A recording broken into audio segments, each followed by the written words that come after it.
Hoje nós vamos estudar sobre arte cinética ou cinetismo.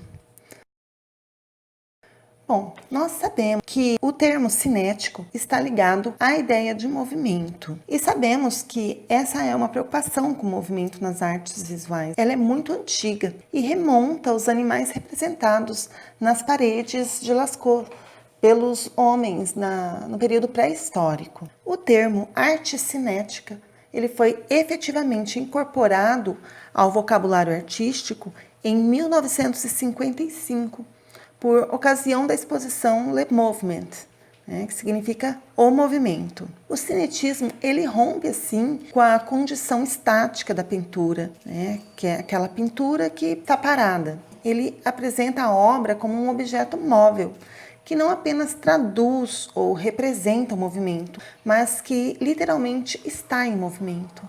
Como no caso dos famosos móveis de Alexander Calder. Alexander Calder ele é considerado o pai da arte cinética. Esses móveis, o movimento deles independe da posição e do olhar do observador. Eles são construídos com peças de metal pintadas, suspensas por fios de arame, e eles se movem ao sabor da aragem mais suave, produzindo efeitos mutáveis em função da luz. Ao observador cabe contemplar o movimento inscrito nas obras, que Alexander Calder ele chama de desenhos quadridimensionais. Alguns críticos tendem a alargar o sentido do termo, abrigando em seu interior conjuntos muito diversos de trabalhos. Não apenas aqueles trabalhos que lidam com o movimento real, mas também aqueles que implicam em um movimento óptico. A partir desse sentido ampliado, pode-se pensar na op art como parte da arte cinética. Afinal, como replica Victor Vasarely, então ele diz que o movimento óptico, ainda que ilusório, não pertence por acaso ao cinetismo? É um questionamento, Bom, também se destaca o nome do venezuelano Jesus Rafael Soto. Entre 1950 e 1953, ele criou obras em que os elementos dispostos em série no espaço produzem efeito de movimento virtual e vibração óptica, chamado Estudo para uma Série. Mas é em 1955 que ele se lança mais diretamente em relação às pesquisas cinéticas, fundamentadas nas alterações perceptivas decorrentes, seja da posição do observador diante da obra, seja do uso de elementos suspensos a vibrar diante do fundo. Esse movimento artístico rompeu de todas as formas com o conceito de arte, buscando no movimento e na liberdade das instalações a sua grande forma de expressão.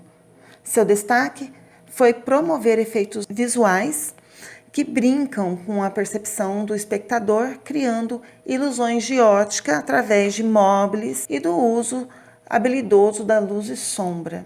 Bom, não podemos esquecer também de Júlio Leparc, que é reconhecido internacionalmente como um dos principais nomes da arte óptica e cinética, participante de coletivo de artistas que propunha incentivar a interação do público com a obra e a fim de aprimorar as suas capacidades de percepção e de ação. De acordo com essas premissas, somadas à aspiração bastante disseminada na época de uma arte desmaterializada, indiferente às demandas do mercado. O grupo se apresentava em locais alternativos e até mesmo na rua, e são resultado direto desse contexto, no qual a produção de uma arte fugaz e não vendável assumia claro tom sociopolítico.